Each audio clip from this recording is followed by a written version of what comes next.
ഈ ഓപ്പറേഷൻ സിന്ദൂറുമായി ബന്ധപ്പെട്ട് നമ്മൾ നിരന്തരം കേട്ടതാണ് വെടിനിർത്തലിന് അമേരിക്കൻ പ്രസിഡന്റ് ഡൊണാൾഡ് ട്രംപ് മധ്യസ്ഥം വഹിച്ചു.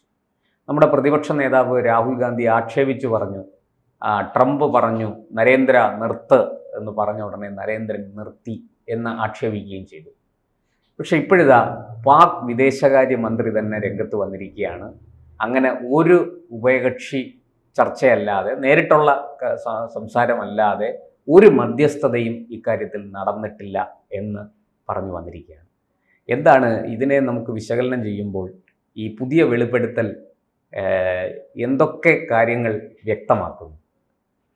ഇത് നമ്മൾ പാകിസ്ഥാൻ വിദേശകാര്യമന്ത്രി തന്നെയാണ് ഈ കാര്യം പരസ്യമായിട്ട് സമ്മതിച്ചിട്ടുള്ളത്.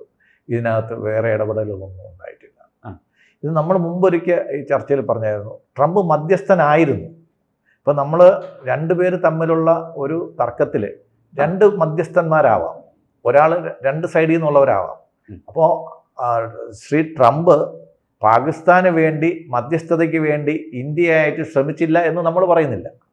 പക്ഷെ നമ്മളത് അക്സെപ്റ്റ് ചെയ്യുന്നില്ല എന്നുള്ളതാണ്. ശ്രീ ട്രംപ് ശ്രമിച്ചു നോക്കി, അല്ല, ട്രംപ് പാകിസ്ഥാന് വേണ്ടിയിട്ട് നമ്മളുമായിട്ട് സംസാരിക്കാൻ ശ്രമിച്ചു നോക്കി.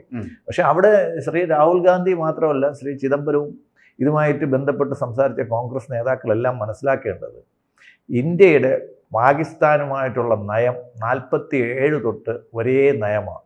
കാര്യം ഇന്ത്യയും പാകിസ്ഥാനുമായിട്ടുള്ള പ്രശ്നം ഉഭയകക്ഷി പ്രശ്നമാണെന്ന് എത്രയോ തവണ നമ്മൾ UN നമ്മൾ പറഞ്ഞു കഴിഞ്ഞു.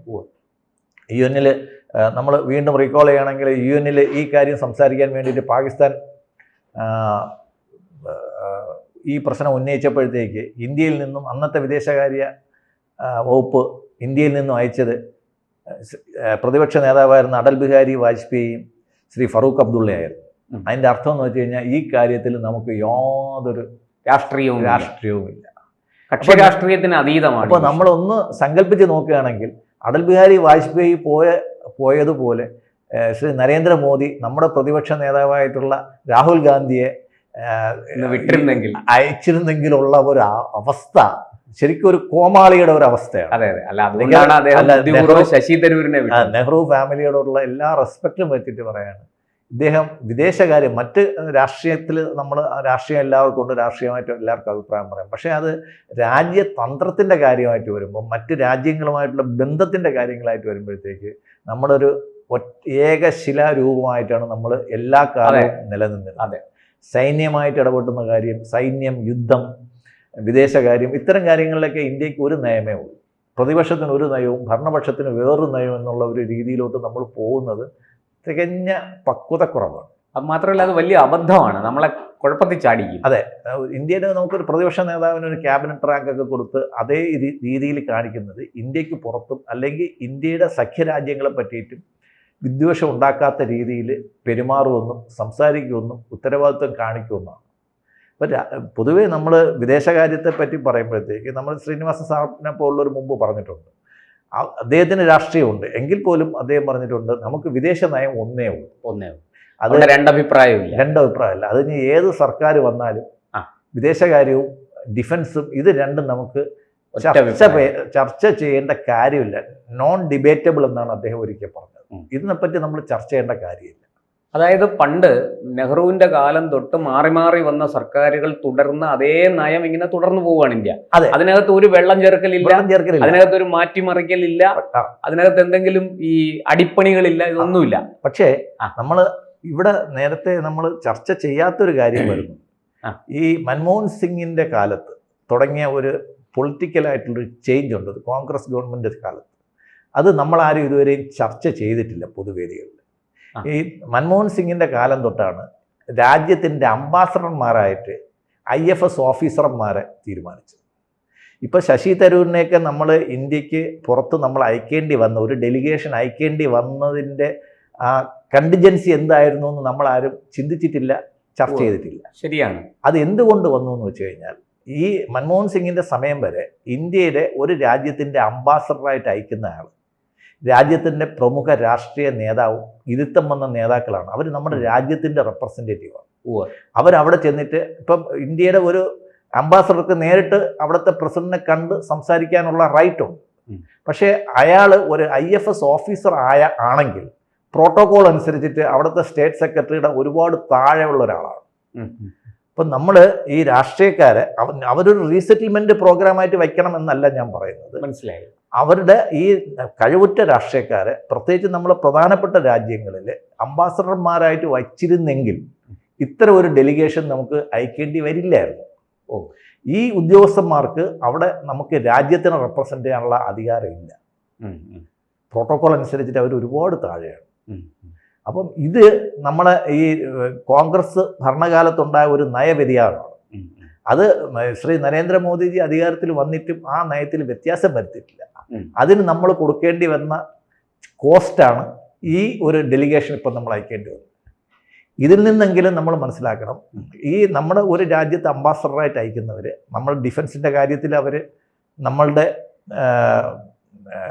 രാജ്യത്തിൻ്റെ താല്പര്യങ്ങൾ സംരക്ഷിക്കേണ്ടവരാണ്. വിദേശകാര്യ നയത്തിൽ നമ്മുടെ രാജ്യത്തിൻ്റെ താല്പര്യങ്ങൾ സംരക്ഷിക്കണം. കൾച്ചറലായിട്ട് നമ്മുടെ രാജ്യത്തിൻ്റെ താല്പര്യങ്ങൾ സംരക്ഷിക്കണം. ഇതിനൊക്കെ കൂടെ ഉള്ള ഒരാളാണ് അംബാസഡർ എന്ന് പറയുന്ന പോസ്റ്റ്, അല്ലെങ്കിൽ ഹൈക്കമ്മീഷൻ എന്ന് പറയുന്ന പോസ്റ്റ്. അതിൽ നിന്ന് വ്യതിയാനം വന്നിട്ട് വെറും, ഞാൻ മോശമാക്കി പറയുന്നില്ല, അവർ IFS ഓഫീസർമാർ ഫസ്റ്റ് സെക്രട്ടറി സെക്കൻഡ് സെക്രട്ടറി ഒക്കെ ആയിരിക്കാൻ പറ്റിയവരാണ്. പക്ഷേ ഈ നമ്മളെ നാടൻ ഭാഷയിൽ പറഞ്ഞു കഴിഞ്ഞാൽ ഈ കഴകം മൂത്ത് തന്ത്രി ആയിക്കഴിഞ്ഞാൽ ഇങ്ങനെയൊക്കെ സംഭവിക്കും. ഇത് കോൺഗ്രസിന്റെ സമയത്തുണ്ടായ ഒരു നയവ്യതിയാനമാണ്. പക്ഷേ ഇത് തിരുത്താനുള്ള സമയമായി എന്നാണ് കഴിഞ്ഞ ഡെലിഗേഷൻ സമീപകാല സംഭവങ്ങൾ കാണിക്കുന്നത്. കാര്യം രാജ്യതന്ത്രജ്ഞത വേറെയാണ്, ഫോറിൻ സർവീസിന്റെ പരീക്ഷ വേറെയാണ്. ഈ ഇത്രയും രാഷ്ട്രീയ നേതാക്കളുമായിട്ടും രാജ്യ നേതാക്കളുമായിട്ടും ഇപ്പോൾ ഇന്ത്യയിൽ വരുന്ന നേതാക്കളുമായിട്ടൊക്കെ പരിചയമുള്ള ആളാണ് അമേരിക്കയിൽ. ഇപ്പോൾ പിന്നെ ശ്രീ ട്രംപ് അദ്ദേഹത്തിൻ്റെ മകൻ്റെ അമ്മാവനെയാണ് ഫ്രാൻസിലെ അംബാസഡറായിട്ട് വിട്ടത്. അതുപോലെ വ്യക്തി താല്പര്യം സൂക്ഷിക്കണമെന്നല്ല ഞാൻ പറയുന്നത്.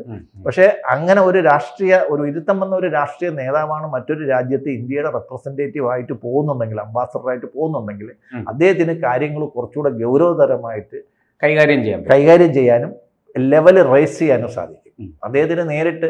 കാരണം അവിടെ ഒരു രാഷ്ട്രീയക്കാരന്റെ മെയ്വഴക്കം കൂടി ആവശ്യമുണ്ട്. തീർച്ചയായിട്ടും ഉണ്ട്. അതില്ല. ഇത് ഇന്ത്യയുടെ വിദേശ നയത്തിൽ IFS കഴിഞ്ഞു വരുന്ന ഉദ്യോഗസ്ഥന്മാർക്ക് അവർക്ക് ചെയ്യാൻ പറ്റത്തില്ല. കാര്യം പ്രോട്ടോകോൾ അനുസരിച്ചിട്ട് ഇപ്പം നമ്മുടെ ഒരു IFS ഓഫീസർ, എത്ര സീനിയർ IFS ഓഫീസർ ആയാലും നമ്മൾ ഡിഫൻസ് മിനിസ്റ്റർ ഒരുപാട് താഴെയാണ്.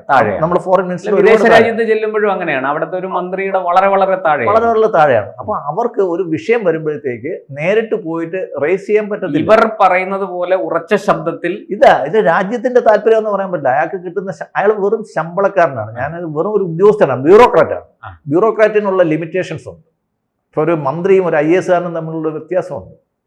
അപ്പം ഇത് നമ്മുടെ വിദേശകാര്യ നയത്തിൽ കഴിഞ്ഞ 10-20 വർഷമായിട്ട് വന്ന വ്യതിയാനങ്ങൾ കൊണ്ട് നമുക്കുണ്ടായ വീഴ്ചയാണെന്ന് മനസ്സിലാക്കി ഇനിയെങ്കിലും നമ്മളത് റെക്ടിഫൈ ചെയ്യേണ്ട സമയമായി എന്നാണ് ഈ പാകിസ്ഥാൻ വിദേശകാര്യ മന്ത്രിയുടെ പ്രസ്താവന സൂചിപ്പിക്കുന്നത്.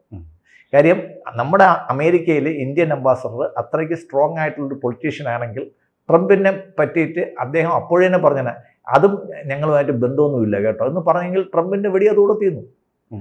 ട്രംപ് 26 പ്രാവശ്യവും 30 പ്രാവശ്യവും പറഞ്ഞു ഞാൻ മധ്യസ്ഥനായിരുന്നു എന്ന്. പക്ഷേ അദ്ദേഹം ഒരു മധ്യസ്ഥതയും വഹിച്ചിട്ടില്ല. ഇസ്രായേൽ യുദ്ധം ഇപ്പോഴും അങ്ങനെ തന്നെ പോകുന്നു. ഉക്രൈൻ യുദ്ധം ഇപ്പോഴും അങ്ങനെ തന്നെ. ഇറാനുമായിട്ടുള്ള പ്രശ്നങ്ങൾ ബാക്കി ഈവൻ തൈവാനിലും ഉക്രൈൻ പ്രശ്നം റഷ്യയിൽ നടക്കുന്നു. ഏഷ്യയിൽ തന്നെ മറ്റ് സ്ഥലങ്ങളിൽ നടക്കുന്നു. ഇപ്പൊ ദോഹയിൽ ഖത്തറിൽ തന്നെ വന്ന് ഇസ്രായേൽ അടിച്ചിട്ട് പോയി. അദ്ദേഹം അറിയുന്നില്ല, അമേരിക്കൻ ഇന്റലിജൻസ് അറിയുന്നില്ല. അപ്പോൾ ഒരു വലിയൊരു സെക്യൂരിറ്റി ലാപ്സ് ആണ് സംഭവിച്ചത്. ഇന്റലിജൻസ് ലാപ്സ് ഉണ്ട്.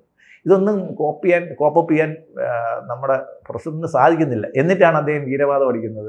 ഞാനാണ് ഇതിപ്പം അവിടുത്തെ ഫോറിൻ സെക്രട്ടറി തന്നെ പറഞ്ഞിരുന്നു ഞങ്ങൾ ശ്രമിച്ചു, അവർ സമ്മതിച്ചില്ല ഒത്തുതീർപ്പിൽ.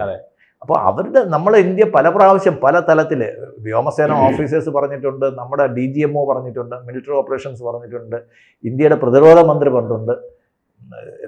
മോദിയുടെ നാക്കുകൊണ്ട് പറയിക്കാൻ പലരും ശ്രമിച്ചു. അത് മോദിയും ട്രംപുമായിട്ട് തെറ്റിക്കാൻ വേണ്ടിയിട്ടാണ്. മോദി ഇതിനെ പറ്റിയിട്ടൊന്നും പറഞ്ഞിട്ടില്ല.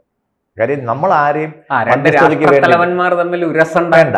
നമ്മൾ അത് മോദി പറഞ്ഞതിനുള്ള മറുപടി ജയശങ്കർ പറഞ്ഞിട്ടുണ്ട്. അത് മതി. മോദി പറയേണ്ട മറുപടി ജയശങ്കർ അല്ലല്ല, ട്രംപിനുള്ള മറുപടി ജയശങ്കറിന്റെ മറുപടിയെ ട്രംപ് അർഹിക്കുന്നു എന്നുള്ളതാണ് ആ പറഞ്ഞതിന്റെ അർത്ഥം. ഓപ്പറേഷൻ സിന്ദൂറിന് ശേഷം ഇന്ത്യൻ എയർഫോഴ്സ് ചീഫിനോട് മാധ്യമപ്രവർത്തകർ ചോദിച്ചു, പാകിസ്ഥാൻ്റെ ന്യൂക്ലിയർ ഫെസിലിറ്റി ഇന്ത്യ തകർത്തെന്ന് പറയുന്നത് ശരിയാണോ? അപ്പോൾ അദ്ദേഹം തിരിച്ചു ചോദിച്ച ചോദ്യം, ആണോ, അങ്ങനെയാണോ, ഞാൻ ഇപ്പോഴാണ് അറിയുന്നത് കേട്ടോ എന്ന് പറയുന്നത്. കാര്യം എന്ന് വെച്ച് കഴിഞ്ഞാൽ ഇത്തരം കാര്യങ്ങൾ നമ്മൾ സൈലൻസ് ആണ് ആവശ്യം. ഇത്രയും കാര്യം പത്രപ്രവർത്തകർ ചോദിക്കുമ്പോഴത്തേക്ക് അവർക്ക് ചോദ്യങ്ങളാവാം, പക്ഷേ അത് ഒരു ഉത്തരം കിട്ടണമെന്ന് നിർബന്ധം, സ്പെസിഫിക് പോയിന്റിൽ ഉത്തരം കിട്ടണമെന്നുള്ള അവർ ഉദ്ദേശിക്കുന്ന ഉത്തരം എക്സ്ട്രാക്ട് ചെയ്യാൻ വേണ്ടിയിട്ടുള്ള ശ്രമം അവർ നടത്താൻ പാടില്ല. നമുക്ക് ഇൻഫർമേഷൻ കൊടുക്കണം. പ്രത്യേകിച്ചും ഇത്തരം കാര്യങ്ങൾ നമ്മൾ ഇന്ത്യയുടെ ഒളിക്കേണ്ടത് ഒളിക്കണം, അല്ല പറയേണ്ടത് പറയണം. പക്ഷെ ഇന്ത്യയുടെ എയർഫോഴ്സ് ചീഫ് ഇത് അക്സെപ്റ്റ് ചെയ്ത് കഴിഞ്ഞാൽ അതിന്റെ കോൺസിക്വൻസസ് എന്താണെന്ന് അദ്ദേഹം അറിയാം. അതുകൊണ്ടാണ് ആണോ, ഞാൻ ഇപ്പോഴാണ് അറിയുന്നത്, നിങ്ങൾ പറഞ്ഞാണ് ഞാൻ അറിയുന്നത്, വളരെ നന്ദി എന്ന് പറയുന്നത്. അപ്പോൾ ഇത് ഇവരൊന്നും അറിയാതെ ഒരു പോയിന്റ് പോലും മൂവ് ചെയ്തിട്ടുണ്ടാവില്ല. ഇതെല്ലാം വളരെ 15 ദിവസത്തെ കംപ്ലീറ്റ് പ്ലാനിങ്ങിന് ശേഷമാണ് ഇവർ ഈ കാര്യത്തിലോട്ട് പോയത്. അപ്പോൾ ഇവർക്ക് ഏതൊക്കെ എന്തൊക്കെ എങ്ങനെ എവിടെയൊക്കെ അയക്കണം, തിരിച്ച് എവിടെ നിന്നൊക്കെ വരും, ഇതെല്ലാം അവർ പ്ലാൻ ചെയ്തിട്ടേ പോയി. പക്ഷേ അവിടെയൊക്കെ നമ്മൾ സൈലൻസ് ആണ് പലപ്പോഴും ഡിപ്ലോമസിയിലെ ഏറ്റവും ഇമ്പോർട്ടൻ്റ് ആയിട്ടുള്ള കാര്യം. അപ്പം ഇവിടെ നമ്മൾ നരേന്ദ്രമോദിജി ഇതുവരെയും അതിനെ പറ്റിയിട്ടൊന്നും പറഞ്ഞിട്ടില്ല. അദ്ദേഹം ഒന്നും പറയാത്തതിൻ്റെ അർത്ഥം അങ്ങനെയൊന്നും സംഭവിച്ചിട്ടില്ല എന്ന് തന്നെയാണ്. ഇനി അത് പറഞ്ഞ് ട്രംപിനെ അലോസരപ്പെടുത്തണ്ട എന്ന് അദ്ദേഹം കാര്യം നാളെയും പല കാര്യങ്ങളിലും നമുക്ക് യോജിച്ചു പോകേണ്ടവരാകും. സ്ഥിരമായ ശത്രുക്കൾ രാജ്യതന്ത്രത്തിലും ഇല്ല. കൂടുതൽ വാർത്തകളും വിശേഷങ്ങളും നിങ്ങളിലേക്ക് എത്താൻ ABC മലയാളം സബ്സ്ക്രൈബ് ചെയ്യുക, ബെൽ ബട്ടണും അമർത്തുക.